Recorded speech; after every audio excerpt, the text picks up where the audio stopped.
Nicolas, dernièrement, tu as eu des propos sur les ondes d'une radio, puis après que tu as développé dans d'autres médias lors d'une tournée pour ton dernier livre. Et tu t'es exprimé en fait sur la façon dont on entendait en permanence les écologistes se positionner sur les sujets de société, mais plus généralement sur l'écologie. Et tes propos, ils ont été hyper partagés sur les réseaux sociaux et surtout Mm. appréciés. Est-ce que tu as été étonné de ça justement? Étonné, non, parce que je passe quand même une grande partie de ma vie en France, dans les régions, loin des villes, dans les bistrots, à la pêche, que je rencontre de plus en plus de personnes qui ont l'impression de ne pas être compris, de ne pas être entendus, qui parlent d'écologie finalement tous les jours parce qu'ils la vivent et qui en ont ras-le-bol que certaines personnes prennent la parole, confisquent la parole dans les médias, les réseaux sociaux pour parler de sujets dont ils ont l'impression d'être en partie propriétaires et qui parlent en plus très souvent de sujets avec plus que l'impression qu'ils y connaissent rien, avec pour seul objectif finalement c'est de faire parler d'eux, de faire le buzz, des propos complètement démagogiques et finalement ça dessert l'écologie au sens large. Et donc, on est de plus en plus nombreux, j'ai l'impression, de personnes qui vivons dans la nature, à se sentir déconnectées et pas représentées. Parce qu'on aimerait finalement avoir des personnes avec un minimum d'intelligence de la nature qui parlent de ces sujets-là. Et ce n'est pas le cas. C'est une vraie confiscation de la parole avec des raccourcis, avec des propos, encore une fois, totalement démagogiques, sans réflexion. Et c'est vrai que ça devient très énervant. Et du coup, le fait de l'avoir dit, j'ai l'impression que ça a été compris et entendu. Et je trouve ça bien parce que je trouve que ça compense un petit peu effectivement cette surmédiatisation de certaines personnes qui, en quelque sorte, disent l'écologie c'est moi. Bah Et, non. et du coup, tu as reçu plein de SMS ou de choses comme ça, de messages juste après? Oui, oui, oui, beaucoup de réactions parce que finalement, c'est ces personnes qui vivent dans la nature, qui la connaissent mieux que n'importe qui, ils n'ont jamais la parole. On ne leur donne pas la parole. Ils sont devant leur poste de radio, leur poste de télé, et puis ils entendent parler d'écologie, ils entendent parler de nature. Les cheveux se dressent sur leur tête parce que parfois il y a des aberrations. Et d'entendre parler certaines personnes qui rééquilibre, cherche un petit peu à rééquilibrer les choses, bah, je crois que c'est quelque chose effectivement qui fait du bien, quoi. Et ce qui est intéressant aussi, c'est dans tes propos, tu disais que si jamais on parle que d'écologie punitive, ça passera jamais. Ah mais moi ça j'en peux plus de ces écolos voilà, des villes et des réseaux sociaux pour caricaturer qui passent leur temps à nous parler de punition, de restriction, d'interdiction, que des mots en ion et pas des mots en ir, plaisir, désir. Et je suis absolument persuadé, d'autant plus en cette période complètement anxiogène avec la guerre en Ukraine, avec la 8e, 9e, 10e, 11e vague de Covid, avec toutes les problématiques climatiques, on est dans une période tellement anxiogène qu'aujourd'hui, le discours, il est totalement, c'est hermétique, hein. Et c'est d'autant plus, je crois, contre-indicatif que finalement, lorsqu'on met en application les solutions qu'il faut mettre en application pour régler toutes ces problématiques de l'épuisement des ressources naturelles, du réchauffement climatique, on fabrique en quelque sorte du plaisir. Quand, par exemple, pour donner un exemple qu'on pourrait multiplier à l'infini, on ne mange pas de fraises en hiver et qu'on attend l'été pour manger de belles fraises produites en France, c'est du plaisir, c'est pas de la restriction. Je donne cet exemple, mais on pourrait le multiplier à l'infini. Mm. Il y a comme ça aujourd'hui des tas de petits gestes, il y a des tas de choses que l'on doit faire et que l'on peut faire qui vont pas dans le sens de ce que trop d'écologistes, encore une fois, nous disent. Restriction, punition. Oui, on est à la fin d'une période d'abondance et il va falloir un petit peu plus partager, il va falloir faire attention. Mais pour Il va falloir reprendre être cette phrase formidable de Pierre Rabhi, de la sobriété, mais sobriété heureuse, quoi. ça veut dire aussi qu'il va falloir être raisonnable. Comment on arrive à faire entendre aux Français, en général, aux consommateurs du monde entier, que justement, maintenant, il va falloir s'engager pour la planète. Ça fait un peu creux, mais comment justement ce discours et réussir à responsabiliser les gens, on peut y arriver? Mais je pense que c'est déjà en faisant comprendre que c'est pas forcément de la restriction, de la punition, de l'interdiction. Moi, j'ai pas simplement parlé, j'ai mis en application un certain nombre de choses. J'ai notamment dernièrement, par exemple, supervisé, ça va paraître étrange pour un amoureux de la forêt, de la nature qui n'aime pas le béton, mais j'ai supervisé la création d'un écoquartier à la Défense. On a placé de l'intelligence dans les parties communes. On a économisé de 72% l'énergie, l'électricité. Mais pas une seule fois, les personnes qui vivent dans cet immeuble-là sont privées d'électricité. C'est tout simplement que la nuit, quand il n'y a personne dans les parkings, et même la journée, ça ne s'allume pas. Donc, j'aime citer aussi cet exemple parce que c'est placer de l'intelligence humaine au bon endroit. Moi, je ne suis pas du tout pour revenir à la période de la charrette à cheval. Il faut faire des économies, il faut se restreindre sur un certain nombre de choses. C'est surtout le gaspillage. Il faut arrêter le gaspillage. 10 millions de tonnes de nourriture par an en France. Le papier, n'en parlons pas. L'énergie, n'en parlons pas. Voilà, c'est réduire le gaspillage. C'est assez facile et sans forcément se réduire.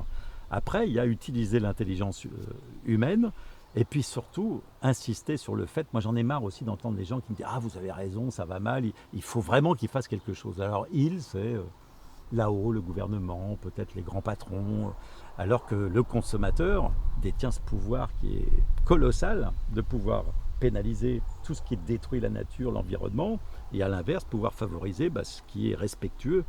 On arrive bientôt aux achats des fêtes de Noël, eh bien pénalisons tous ces produits énergivores, suremballés. Voilà, c'est l'histoire de la fraise qu'il faut répercuter à l'infini. Donc ça veut dire c'est à chacun d'être responsable, et ça, tu penses qu'on peut arriver à faire l'entendre que les gens ne vont pas se dire à chaque fois mais mon voisin fait ceci donc je peux le faire. Je pense qu'on est arrivé quand même dans une situation où ça devient d'un égoïsme quand même démesuré vis-à-vis déjà des populations qui subissent le réchauffement climatique. Un égoïsme encore plus grand vis-à-vis de nos enfants et nos petits-enfants parce que les simulations qui sont faites par les experts, notamment du GIEC, se révèlent parfaitement exactes. Et donc on sait exactement ce qui va se passer pour nos enfants et nos petits-enfants dans 15 ou 20 ans si on n'agit pas. Donc je crois qu'aujourd'hui on n'a pas d'autre choix de toute façon, ne serait-ce que parce qu'on consomme en 8 mois ce que la Terre produit en 12. C'est mécanique, ça ne peut pas durer. On peut vivre un petit peu à crédit, mais ça ne peut pas durer. Peut-être qu'on va pouvoir construire une fusée dans laquelle on va mettre 8 ou 9 milliards de personnes, mais la problématique, ça va être qu'est-ce qu'on va dire aux pilotes. Jusqu'à preuve du contraire, il n'y a pas d'autre planète où on peut aller pour de nouveau la surconsommer à toute vitesse avant d'aller encore sur une autre. Il faut qu'on fasse avec celle-ci.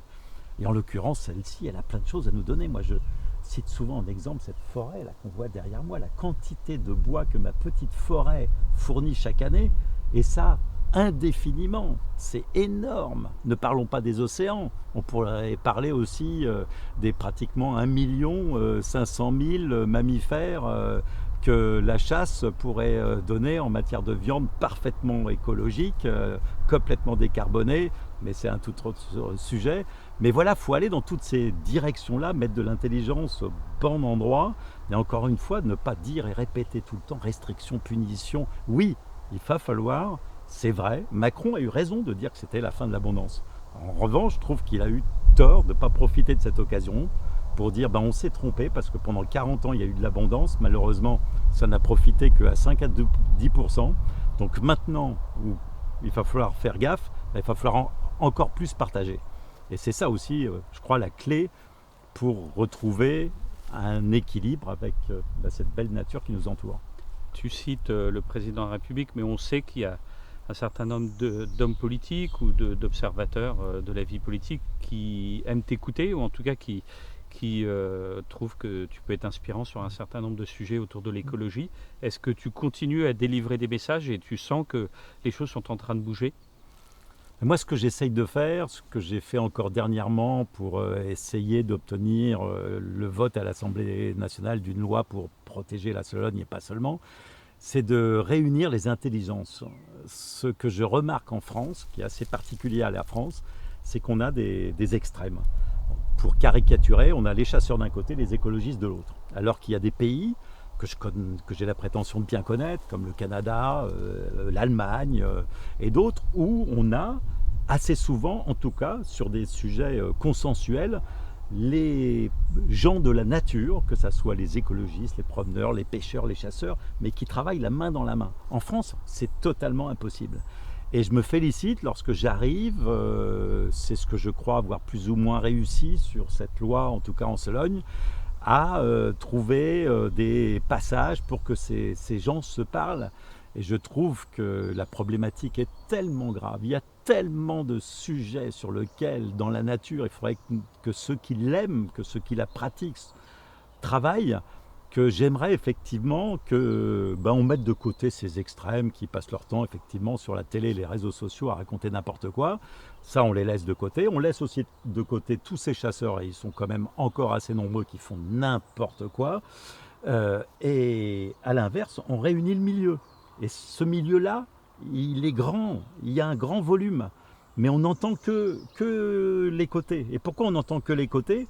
Parce que ce sont ceux qui gueulent le plus fort. Résultat, ça plaît aux médias, ça fait le buzz, mais les gens du milieu, ils ont quelque chose à dire, et puis surtout, ils ont des choses qu'ils peuvent faire. Donc ça veut dire que tu penses que les chasseurs doivent plus favoriser le dialogue, quitte à discuter avec ce qu'on pourrait appeler leurs ennemis, en tout cas comme ils peuvent être décrits par certains, parce que sinon ils vont se radicaliser, ils vont finir dans un corner. Je pense que les chasseurs sont inaudibles aujourd'hui, déjà parce qu'ils ne savent pas balayer devant leur porte, et qu'il y a aujourd'hui des pratiques qui sont inadmissibles, et qui sont pratiquées par un pourcentage qui n'est pas énorme de chasseurs, et qui finalement met à la marge une majorité qui sont des personnes qui travaillent, qui aiment, qui protègent des territoires. Donc je pense que déjà, voilà, les chasseurs, mais ils ont beaucoup de mal. Tous ces anciens qui nous gouvernent, là, devraient prendre des jeunes chasseurs qui ont une mentalité complètement différente, qui se fichent totalement aujourd'hui de faire un tableau de 200 faisans par personne, comme ça a été le cas dimanche dernier, là, chez mon voisin. Qui en lâche, je crois, 80 000 par an, dans un territoire qui ne fait même pas 150 hectares. Des chasseurs qui, là, à 10 km d'ici, dans un enclos de 400 hectares, ont fait 248 sangliers l'année dernière. Voilà, les jeunes ne veulent plus de ça. Et ça, c'est parfaitement condamnable. Donc je pense que les chasseurs, ils devraient balayer devant leur porte, déjà, prendre cette initiative plutôt que certains écologistes la prennent et fassent mal du coup aux chasseurs. Plutôt que de faire des grandes campagnes dans le métro en disant nous sommes les premiers écologistes de France, ils doivent déjà balayer devant leur porte. C'est comme les sociétés qui viennent me voir en me disant on aimerait que vous travailliez avec nous. Voilà, greenwashing. Je leur dis écoutez, on va déjà travailler, on va baisser l'empreinte écologique de la boîte de 10-20% et après on communiquera. Je pense que les chasseurs, c'est ce qu'ils devraient faire. Ils devraient déjà travailler un petit peu, balayer devant leur porte et puis après éventuellement communiquer. Et après, justement, essayer de réunir les forces. Alors cette exigence-là dont tu parles, finalement, elle a un peu porté ses fruits, puisque normalement, l'Assemblée nationale devrait voter une loi sur le désengrillagement de la Sologne. Pas simplement de la Sologne, parce que finalement, à force de parler de cette problématique, on s'est rendu compte qu'elle était existante aussi dans d'autres territoires. Moi, j'ai eu beaucoup comme ça de relations avec différents députés, présidents de région et autres. Et donc, c'est une loi nationale qui, effectivement, va interdire ces grillages qui ont fabriqué une sorte de labyrinthe en Sologne à l'intérieur duquel les grands animaux ne peuvent plus vivre. On a encore cette chance en France d'avoir quelques territoires comme la Sologne et bien d'autres où les animaux sauvages, ou du moins ils l'étaient autrefois, peuvent circuler librement ou pourraient circuler librement. Donc on va essayer de redonner cette liberté aux animaux et effectivement il y a une loi qui fait son chemin parce que c'est un long chemin. Assemblée nationale, Sénat, Conseil constitutionnel, après je crois qu'aujourd'hui on a heureusement trouvé un terrain consensuel, y compris d'ailleurs, et je m'en félicite, avec les chasseurs qui étaient un petit peu, on va dire, sur les freins au départ, mais qui se sont rendus compte qu'on pouvait pas aller contre la vie et contre l'avancement d'une certaine forme de pensée qui fait qu'aujourd'hui on ne peut plus comprendre que des gens s'enferment pour tirer sur des animaux. Mais comment des chasseurs peuvent encore défendre ces formes de chasse? Parce qu'ils existent, ces chasseurs-là, y compris des présidents de fédérations de chasse, que je ne citerai pas, mais qui défendent encore la chasse dans les enclos, qui défendent encore le lâcher de 15 millions par an de perdrix, de faisans, de canards qui servent de cible pour faire du bal-trap, hein. Tout cela, je pense que c'est fini, c'est fini. Et si les chasseurs ne le comprennent pas, ils vont se tuer eux-mêmes. Alors, en revanche, ce qui n'est pas fini, c'est que tu repars pour un nouveau tournage dans le Morvan. Tu nous racontes un peu l'histoire quand même pour donner envie à ceux qui ont l'habitude de suivre tes films. Non, mais très rapidement, c'est un roman que j'ai écrit qui s'appelle C'est le monde à l'envers et qui parle de ce monde qui part un petit peu à l'envers et qui, dans mon roman, part tellement à l'envers que tout se casse la figure et que un trader qui est riche à millions et qui se croit donc à l'abri de tout parce qu'il a 30 millions d'euros, mais 30 millions d'euros, c'est une ligne électronique. Et le jour où Internet disparaît, où il n'y a plus d'électricité, il n'y a plus rien. Donc il est obligé de prendre son vélo tout neuf dont il ne s'est jamais servi, dont il ne sait même pas se servir pour aller dans une ferme dans le Morvan parce que pour diversifier ses actifs, on dit beaucoup, un de ses avocats lui a conseillé d'acheter des fermes, c'est très à la mode actuellement. Et à partir de là, il va y avoir la reconstruction sur un mode très humoristique d'ailleurs, hein. C'est un livre et un film à venir qui raconte un sujet grave par le prisme de la comédie. Voilà, quelque chose qui nous parle de solidarité, qui nous parle de nature, qui nous parle d'amour. Merci beaucoup Nicolas, merci d'être revenu justement sur tes propos qui ont plu, en tout cas qui ont fait le buzz pendant quelques jours. Donc merci de nous avoir accordé ce moment.